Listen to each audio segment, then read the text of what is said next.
Hey everybody, this is Jamie at selfdefenseguy.com. You can find us at the usual social media addresses, so that's Instagram at selfdefenseguy, it's Twitter at selfdefenseguy1, it's Facebook at selfdefenseguy UK, and YouTube at selfdefenseguy TV.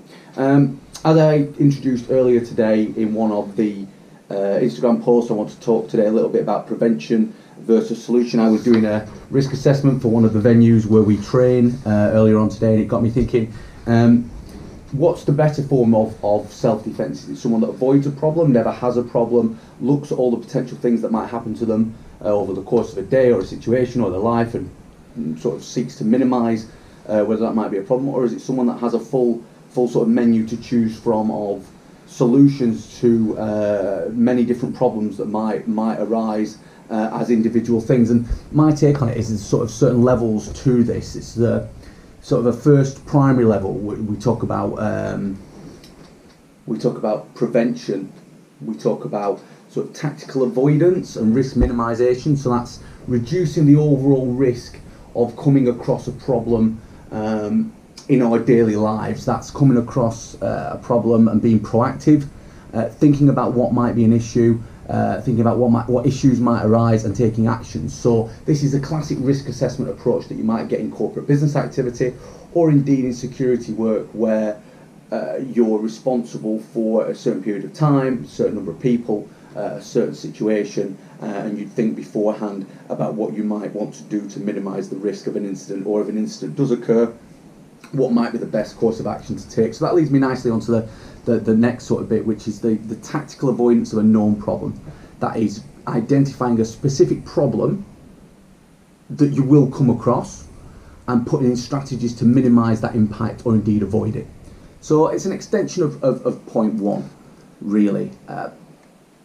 Then we come on to the third sort of transition. So if we move from point one through to where we'll end up point five, from prevention through to solution, the physical avoidance of a known but expected problem. You know, for instance, encountering a fight randomly while you're out on the street, and then knowing and being sensible enough to avoid it.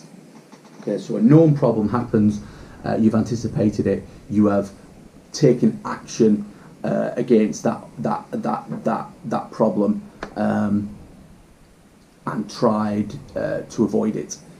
The next stage is reduction of impact of a problem whilst the problem in motion and it impacts you. So distancing yourself from an issue, maybe using verbal de-escalation techniques, and some form of psychological interaction if it's a classic self-defense problem.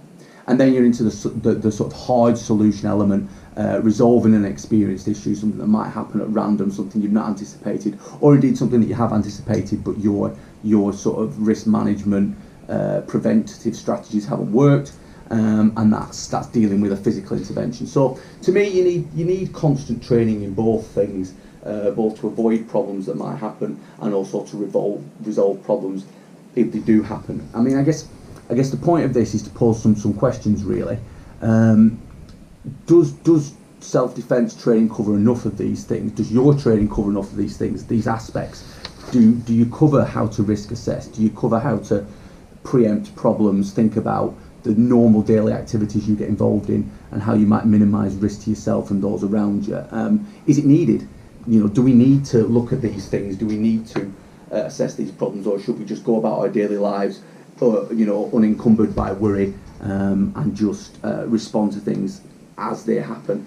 I guess what additional aspects would be really helpful to you as a practitioner?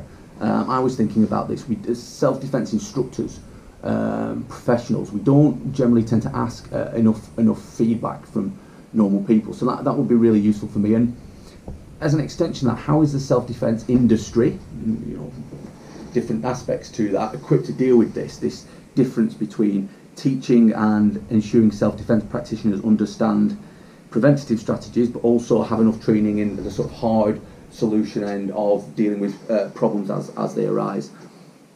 I don't offer any answers. These are just my opinions. I just wanted to put something out there as a second blog post on the subject of prevention versus solution while it was on my mind, and I've sort of posed some questions to stimulate this thinking. If you wanted to do some reading around on this subject, there's a number of different sort of texts I'd suggest people read. The first would be Robert Greene, The Laws of Human Nature, which is literally a field manual on how to deal with different types of people and how to understand yourself and your behaviour, both your conscious behaviour and your unconscious behaviour. As an extension to that, if you wanted to get deeper into it, Greene also writes on the 48 Laws of Power, which is a very interesting book which talks about power structures and the interaction between different people. I'd recommend both of those books. I would also recommend Gavin de Becker, The Gift of Fear. Now, he focuses very largely on ladies' self-defense, women's self-defense, female self-defense. However, I think there's something we can all take away from that text, because it explores the manipulative strategies that people use, and it will help you to understand how the stage pre-fight, a stage pre-incident where you are interacting with somebody,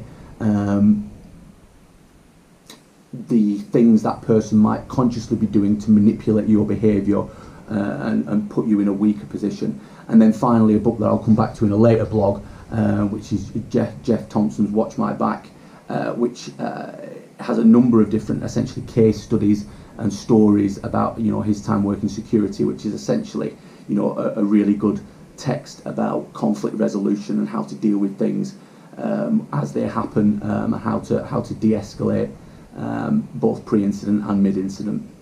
Okay, so that's me for today. Remember, it's jamie@selfdefenseguy.com. You can check us on the Insta, the Facebook, the Twitter, or YouTube. At Self Defense Guy TV. That's all from me today, guys. Take care. Bye.